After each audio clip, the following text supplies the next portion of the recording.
Здравейте! Вие сте с Гранд Балкан подкаст, както винаги, модерните YouTube шехеризади, аз Селена Сергова и аз Камелия Ноева. А днес ще ви запознаем с една малко популярна, но истински драматична и затрогваща история, синтезираща безумието на войната в Босна в края на 80-те и началото на 90-те години. Става дума за така наречените Ромео и Жулиета от Сараево, чиято съдба обикаля медиите в края на кръвопролитна гражданска война при разпадането на Югославия. Уточняваме, че за да разберете по-добре бекграунда на историята, която ще ви разкажем, е добре да изгледате видеото на Джон Харис, което ще сложим в линк в описанието под този епизод. Той обяснява много добре какви са причините да има такова чудо като обсада на Сараево и геноцид над босненски мюсюлмани и хървати в края на 20 век. Но нека не започваме с куршуми и шрапнели.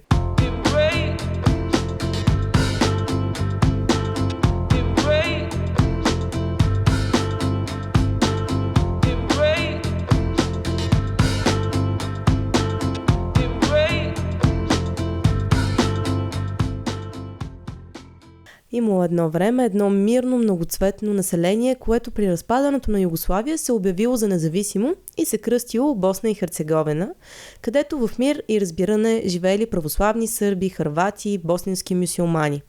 А 1984 било вълшебно време за столицата Сараево, която е първата европейска столица от източния блок, домакини на Олимпийските игри. Бошко Бъркич и Адмира Исмич са само на 16 години, но първата тяхна любов ще остане и последна. Тя е мюсюлманка, а той сръбски християнин, но Босна и Херцеговина е космополитна държава, както вече споменахме, и повече от 500 години мултиетническото население живее необезпокоявано и в разбирателство.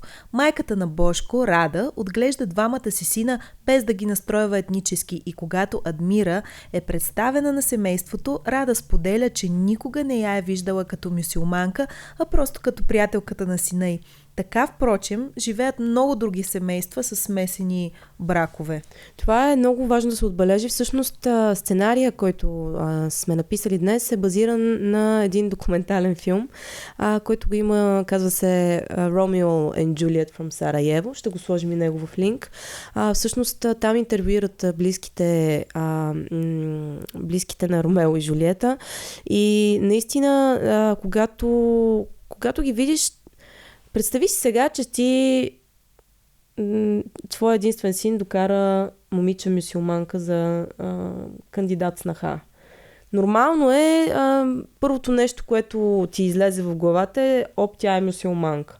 Но наистина, когато майката разказва, когато за първи път се запознава с Адмира, тя казва, че просто това адмира. Защото хората просто са свикнали да си делят християни, мюсюлмани, да си ядат на една маса, да се поздравяват за празниците. Въобще не е имало. Живели са супер в голям мир. Семейство на Адмира и Исмич пък от своя страна нямат нищо против Бошко. Бащата на Адмира е хърватин и макар и да е хърватски мюсюлманин, признава, че на времето, това вече са няколко генерации по този начин живели, е прекарвал огромна част от деня си в църквата, защото неговия най-добър приятел е бил от много дълбоко религиозно християнско семейство, съответно са ходили всяка неделя на църква, на служба и бащата на Бошко е прекарвал време с тях. И още тук ще прозрете, че нашите Ромео и Жулиета от Сараево не са имали точно същите проблеми като Шекспировите герои. Дори напротив, подкрепата и разбирането на семейството им е била безкрайна и всъщност представлява една много хубава извадка за това как са живели хората от бивша Югославия преди насаждането на омраза и краен национализъм и подклаждането на конфликта от страна на сръбските екстремисти и на един голям политик, който по-късно ще бъде съден от трибунала в Хага. Слободан Милошевич. Единствената, която не може да разбере любовта на двойката е бабата на Бошко, ама така стара генерация, точно нормално. Така. Има дупка в поколенията. Да. Която е убедена, че такива бракове не издържат твърде дълго. За брак обаче твърде рано да се говори, защото Бошко и Адмира все още са в училище. Освен това разбираме бабата на Бошко, защото тя има има спомена на историята, която понякога, за съжаление, се повтаря. Бабата на Божко е преживяла Втората световна война и ужаса от това време, когато последва етническо разчистване от страна на фашистките хървати, които пък убивали сърби наред. Дядото на Божко един ден е извикан в управлението и никога повече не се завръща. Така както много наши интелектуалци и хора с заплащащ системата статут не са се завръщали след разпит. И съвсем нормално, когато чува за избраницата на Божко, бабата да е притеснена. Просто когато си преживял такива трагедии, най-вероятно много бързо ти щраква бутончето. Обаче, ние още не сме там. Все още сме в хубава многоцветна Югославия, така някакси синтезирана, успяла да се вплете този пъзел от Тито, който прави от тези етноси и мини държави една обединена и много хубава Югославия, за които всички в източния блок са мечтали да живеят. Не веднъж сме чували, че макар и социалистически, режимът на Тито е бил с доста западен уклон. Чували сме, че хората там си купували плочи на Битълс, пили са си Кока-Кола, гледали са филми на Фелини. Да речем, че желязна завеса е поистанявала там. Даже един наш последовател каза, че желязна завеса всъщност не е имал. Но да се върнем към лятото на 1986 година, когато Божко и Адмира завършват училище. Бащата на Божко умира от сърдечен удар и момчето е извикано в казармата. Един вид живият живот почуква и започва да ги подготвя за една по-сурова действителност, която съвсем скоро ще се стовари отгоре им. Пишат си красиви и дълги писма. Моя любов в Сараево през нощта е едно от най-красивите места. Как искам да ти го покажа. Но остава една прашинка време и ще сме отново заедно. Минават 11 месеца и когато Адмира и Божко се събират отново, изглежда така, сякаш нищо вече не би могло да ги раздели. Само куршум. Ще сподели Адмира на Рада, майката на Божко. Няколко години по-късно. Божко прибрал се от казармата като млад предприемчив надъхан човек с любов и бъдещо семейство за хранене. Хъслър на чист български. Хъслър, да, как ли е на сръбски?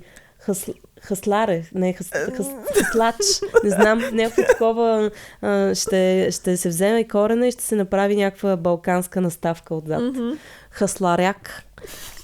Божко отваря малък магазин за кухненски потреби. Двамата с Адмира се радват за кратко на любовта си, докато в източна Европа социалистическият строй започва да дерейлира.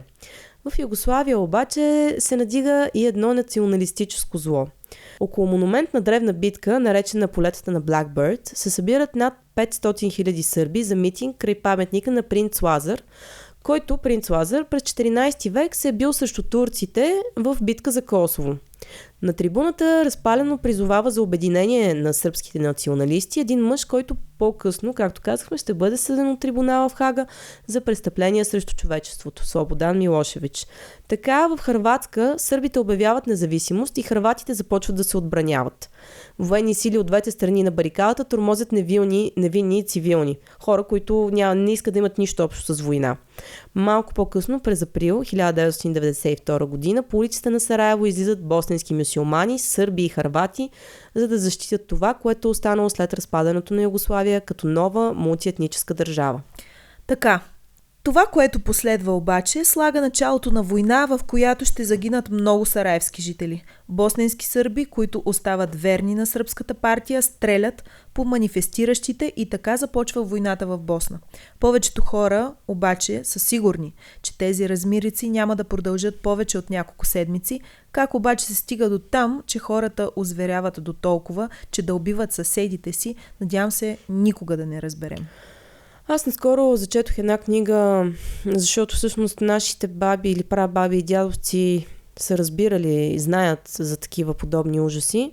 Става въпрос за книгата на Захари Карабашлиев, която препоръчвам силно, казва се Рана и разказва за времената в Странджанско през междусъюзническата война и това безцарствие, което когато в крайна сметка Сърбия абдикира, понеже Странджа е в една такава зона, т.е. по-скоро Турция и Гърция. Общо взето, в един момент тия хора, които са си пасяли до сега овцете, няма кой да ги защити, те са в абсолютно бездържавие там.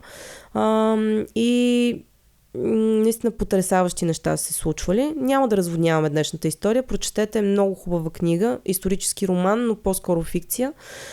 Ще сложим и нея в линк в описанието. И продължаваме с нашите Божко и Адмира в Сараево, които тъкмо Сараево бива обсъдено. И макар по улиците да става все по-опасно, ежедневно Божко минава 7 км до къщата на Адмира в предградията, за да се срещнат. Снаряди падат навсякъде. Новото самопровъзгласило се правителство на Република Сръбска, намираща се в границите на Босна и Херцеговина, стреля по всички. Снаряди разрушават домовете на хървати, босненски мюсюлмани и сърби. Божко е категоричен, че няма да се присъедини към армията и няма да стреля по други сърби. Кошмарът на гражданската война е започнал, капанът е щракнал и националистичната пропаганда е сипала незагасващо масло в огъня на националната памет. Да, всъщност как караш толкова много хора да се обърнат срещу съседите си, явно има начин, особено използвайки военната пропаганда. И явно в едно такова място, в което живеят толкова много етноси, е много лесно да палнеш кибрита и нещо да пламне. Още в началото на войната, впрочем, на обсадата на Сараево, Божко за малко не е убит, докато прави чай в кухнята. Това е кухнята на апартамента на майка му в района Косово Хилс в Сараево. Точно си прави той чая нали знаете как е чисто по-балкански, кухнята е отделена в балкона, за да може да усвоим тези така ценни 3 квадрата към хола. Той е бил на балкона, където е правил чай и се връща, сервира чай в хола, всички гледат тенис и в този момент пада снаряд, удря балкона и много шрапнели се забиват навсякъде. Тоест, ако Божко се беше забавил с 5 минути, вероятно щеше да загине още там.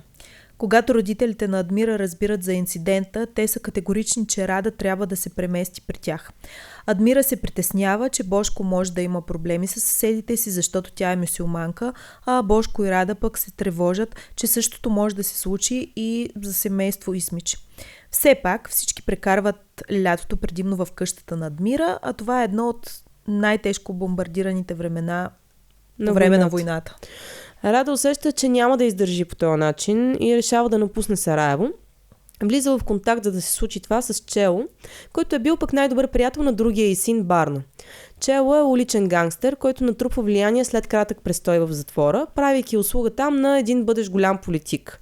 При започването на войната Чело стартира парамилитаристична организация като съпротива на сърбите.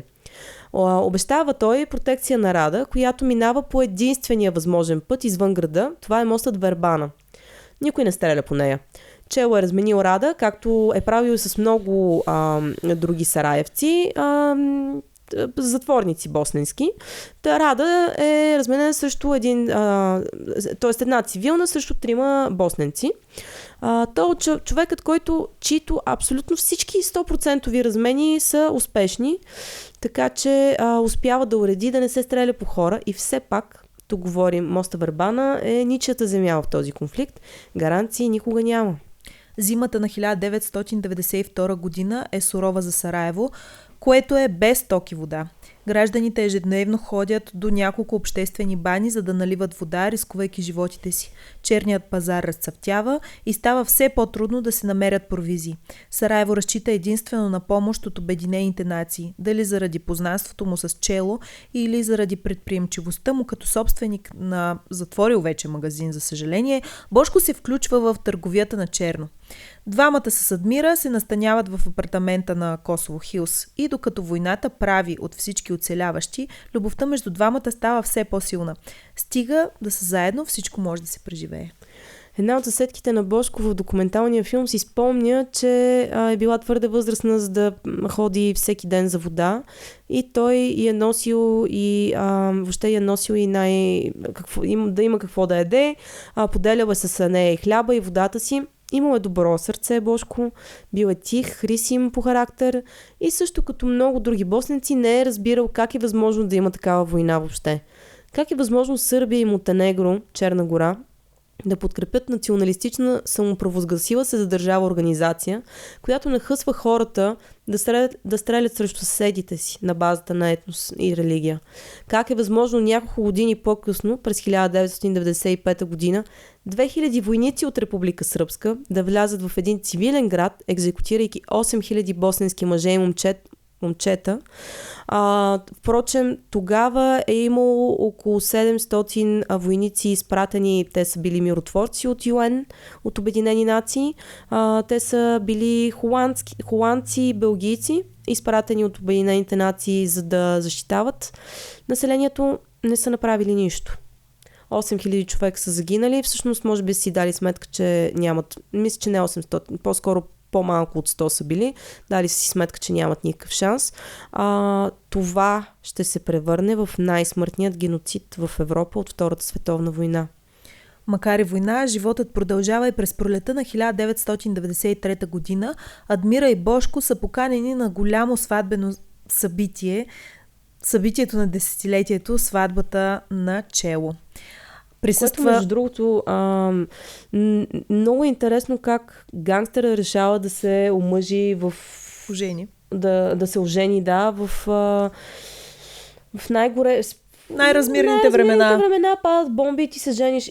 И това винаги някакси хем ти дава и много надежда за човечеството, че каквото и да се случва, хората винаги ще искат да се женят, винаги ще искат да правят деца и така. Живота продължава. То е за живите. Точно така. Жени се Чело, както казахме. На сватбата присъства целият военен, политически и гангстерски елит. Бошко и Адмира са въодушевени за празненството, а и нещо ще внесе разтуха в доста тегавата обстановка, в която живеят под обсада. До събитието ги кара Миша, приятел на Бошко, който е изпратил жена си и децата си извън Сараево още при започването на войната. Той често гостува на влюбените и дори при родителите на Адмира, които го канят на семейни вечери, за да не се чувства напълно сам. Миша обаче грам не се замисля, че това, което предстои да направи, ще подложи на риск живота на най-добрия му приятел. След като ги оставя на сватбата, той изчезва с буса, натоварил оръжие, двупосочна свързочна станция и тайни кодове, шпионирани от босненската армия, в която е взел преди това участие по задължение. На Бошко не споделя нищо предварително. Така нашият Ромео остава назад, за да посрещне последствията от предателството на приятеля си. А те са колосални. Единствената причина разгневените босненци, негови съседи и хора с пагони да не го очистят на място е протекцията, която Чело му оказва. Съседите му в квартала постоянно го нападат. Всеки дневно. Един ден, в който Бошко успява да се домогне до последния хляб, тогава негов съсед му се разкрещява. Как е възможно четник да вземе хляб, а аз да не мога? Четник са именно тези сръбски националисти, които убиват дядо му преди десетилетия. И четници са същите тези, но провъзгласили се за Република Сръбска Сърби, така че те са нарицателното за националистите. И съответно не закъснява и призовката в полицията, на която Бошко трябва да се отзове до 72 часа, иначе ще бъде арестуван. А както знаем, бъде ли арестуван, може и да не се върне повече. Всички се страхуват, че ще го сполети и същото, което го е сполетяло дядо му. Историята наистина се повтаря с страшна синхроничност. Решението е взето. Ще трябва да напуснат Сараево възможно най-скоро. Ще са двамата, макар и за Адмира да е изключително опасно, защото от другата страна са сърбите, които не обичат мюсюлмани и всекидневно изпращат друговерци по концентрационни лагери. Колкото и бабата на момичето да убеждава да остане, тя е непреклонна. Няма да се отдели от Бошко. Люлякът тък му е започнал да цъфти, а на 13 май Адмира и майка й правят торта, за да отпразнуват 25-тия ти рожден ден. Бошко се връща след обедът и пита дали е останала торта и за него. Да, има плодова торта, отговаря майката, и когато Бошко сяда и пита къде е плодът в тортата, тя му отвръща, че ще го сервира до година със следващата торта. Дори и в двойна доза. Няма как да знае, че следваща торта няма да има. Една седмица по-късно, след като Чело уредил всичко необходимо за размяната, укривайки Бошко при себе си, двамата се подготвят за бягството. взимат раница с дрехи в малки чантички около коремния пояс, прибират няколко хиляди лири, с които се надяват, че ще започнат нов живот.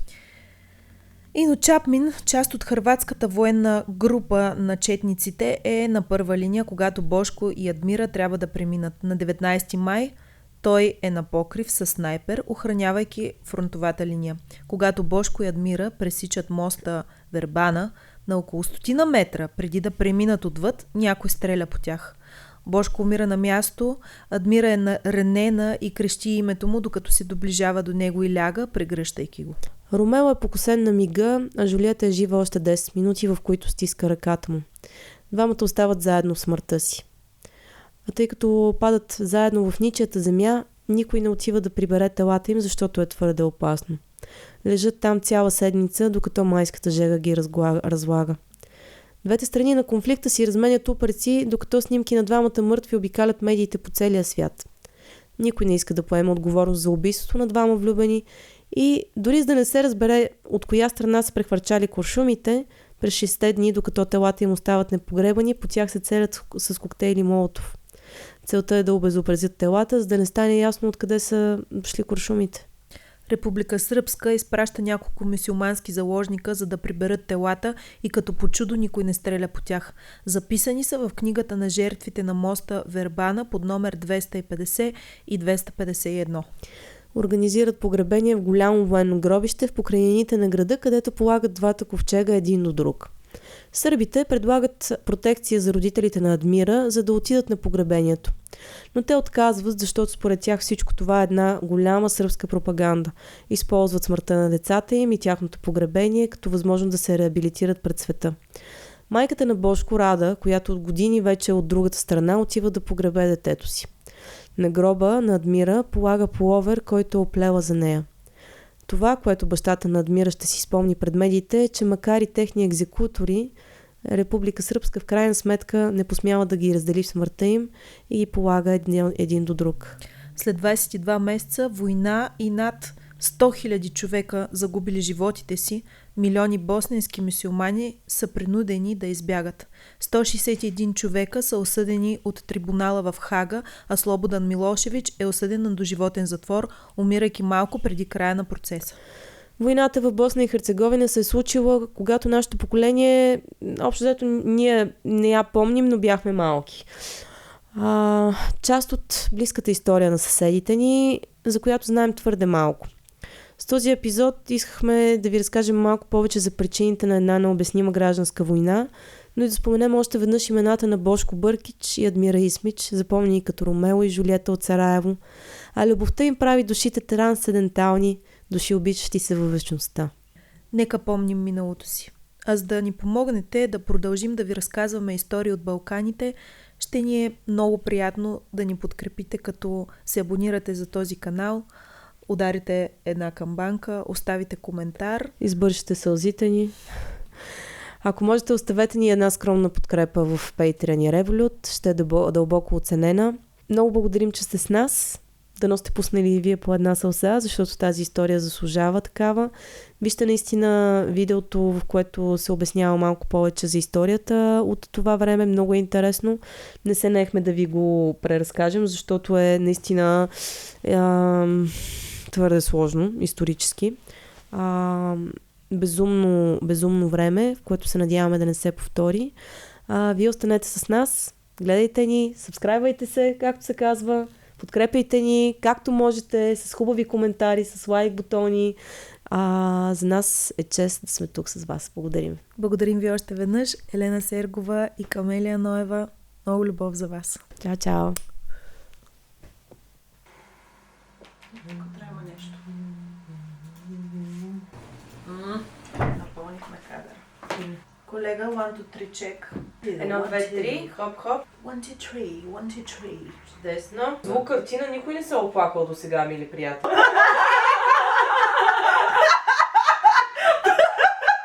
Кога ще съм доволна? Никога. Затова не се научи да бъдеш доволна и с малкото. Виж какво си сладкищче. Лъцни се режим. Това там отиват нещата. Да направи подкастчето паричка. Да има за ботоксче, за филърче. Да.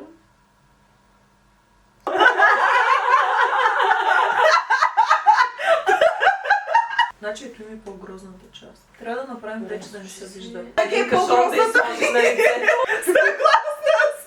После няма се вижда лице за тъмбнейл. Само да се прави на скумрия.